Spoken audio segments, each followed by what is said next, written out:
Olá, amiguinhos! Alô, turma animada! Né? Tentando fazer mais um vídeo aqui nessa nova série que é o Encontros Improváveis, né? Onde a gente vai combinar alguns componentes, né, de hardware, ver o resultado de funcionamento, mas são normalmente componentes que comumente a gente não vê, né, combinados, né, em um setup, em uma configuração.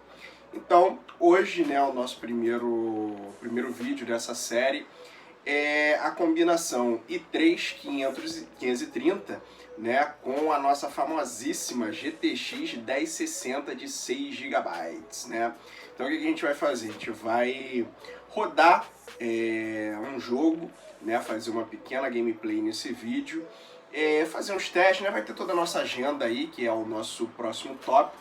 Mas esse é o nosso vídeo de hoje e eu espero que vocês gostem. Está composta como? Por que juntar esses componentes? i3 530 histórico, né, e características, né, vamos falar um pouquinho dele. Em seguida, a GTX 1060 histórico e características também. Em seguida, a gente vai falar um pouco da configuração geral da bancada que a gente vai utilizar para esses testes. Vamos fazer uma análise de uso comum, né? Se alguém precisar, né, usar uma combinação dessa que a gente está propondo nessa bancada, como seria o uso comum, né?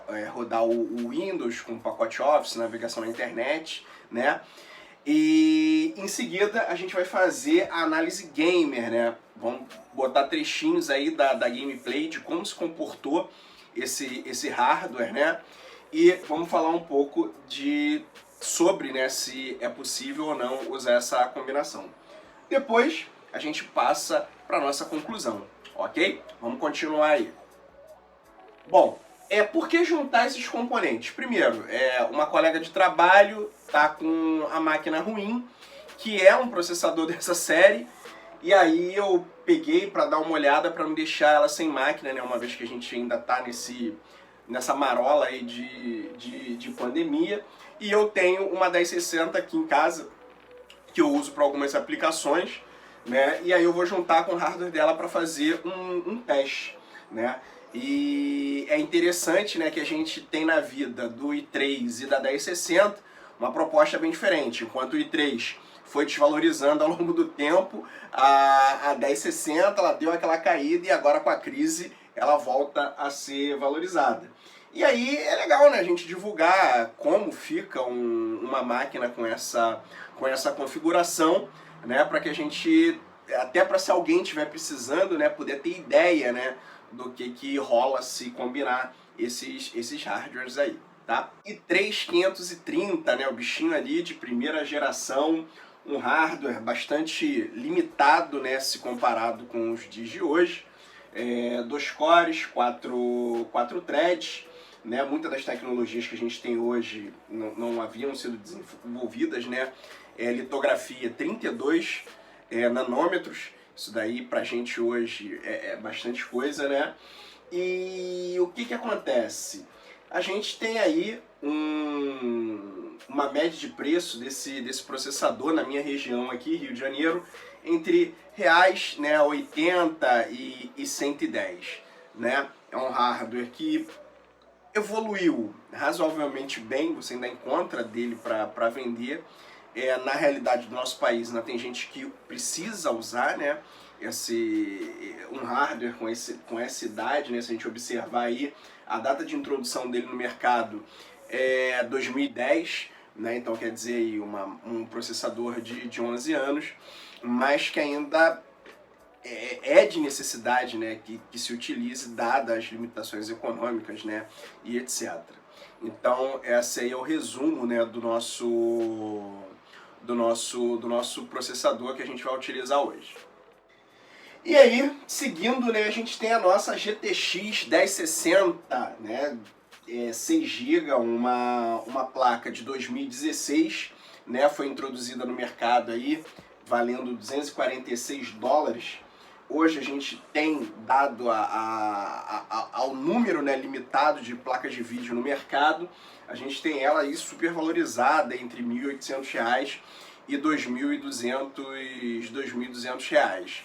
Então é complicado, né? A gente já deveria estar abandonando essa série, uma vez que ela já está descontinuada.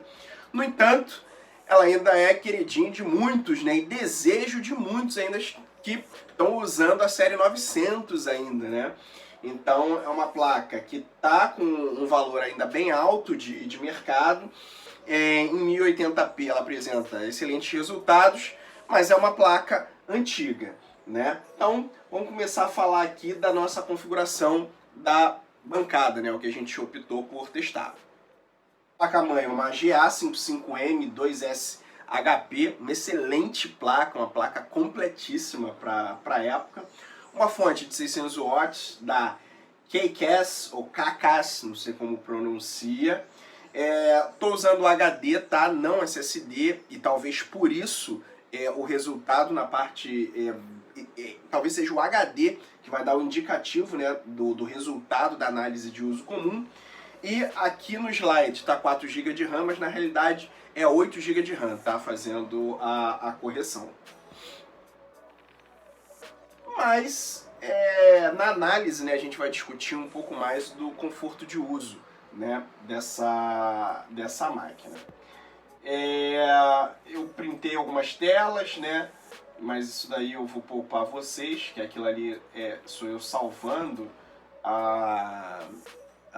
os testes que eu fiz, né, os testes de benchmark, mas vamos direto ao assunto aqui. Eu vou pular o vídeo aqui para mim e para vocês, para a parte da gameplay, para que vocês possam ver aí, observar o número de FPS que nós obtivemos nessa configuração, né? E tá aí a nossa gameplay, né, onde efetivamente eu começo a jogar.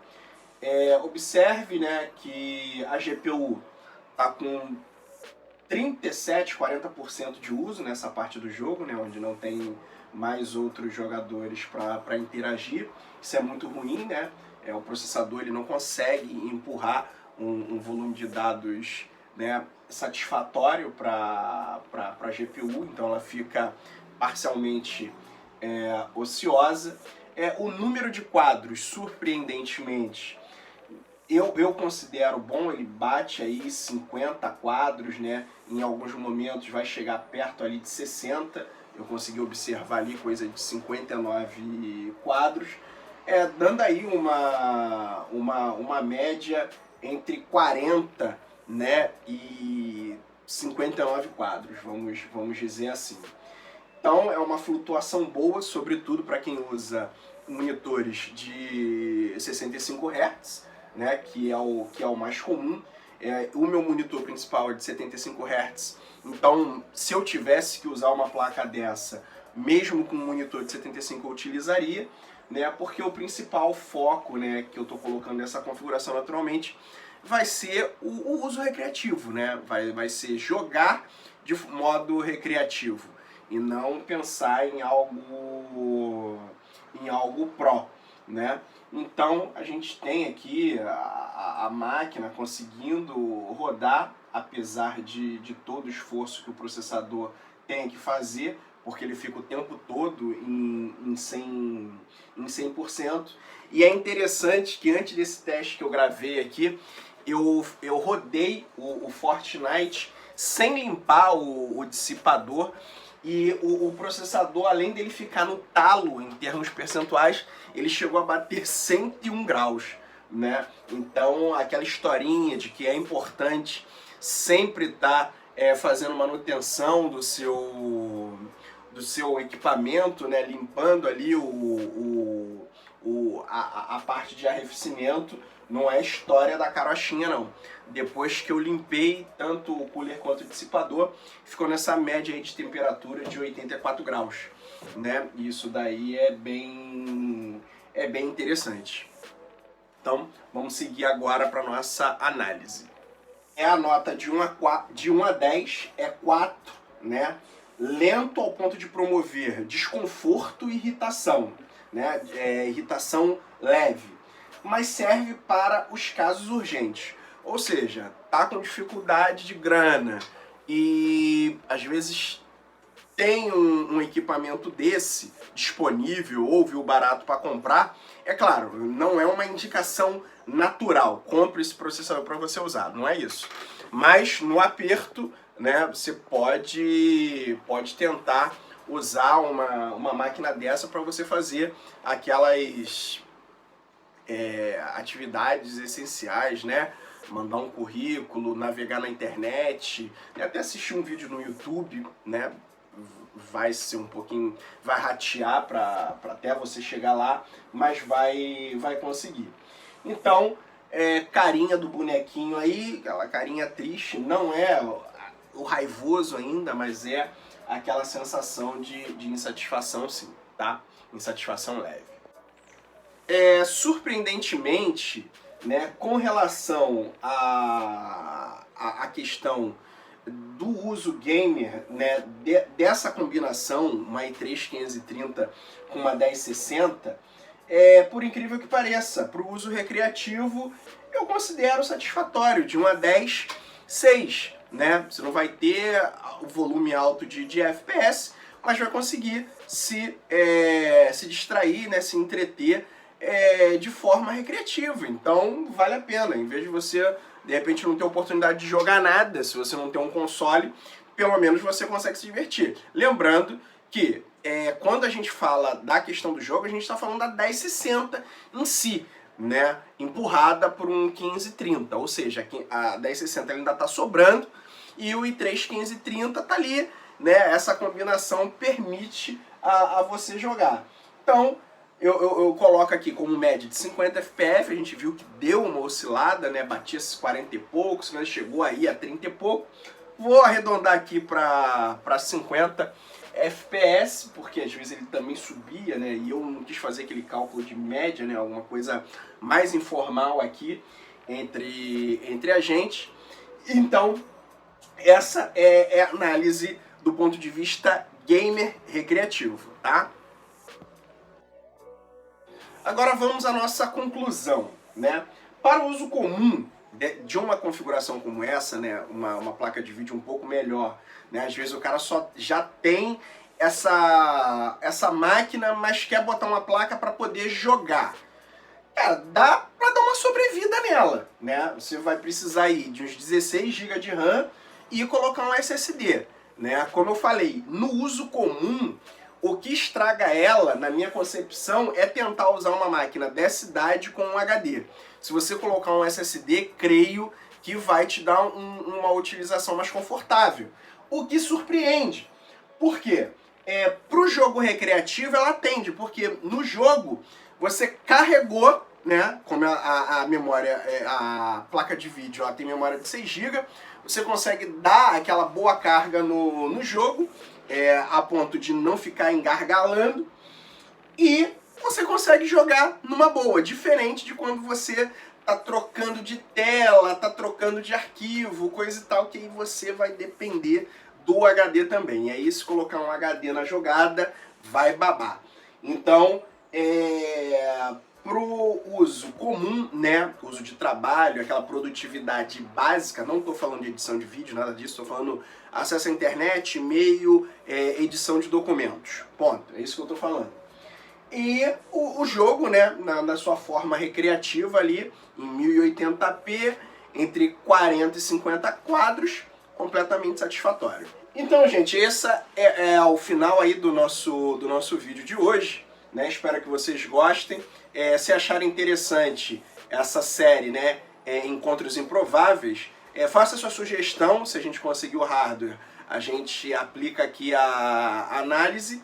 E aí, fica com vocês, né? Dar aquele like, se possível, se inscrever, tá ok? Obrigado aí por assistir. Até a próxima. Por que você fala tanto, né? Sei.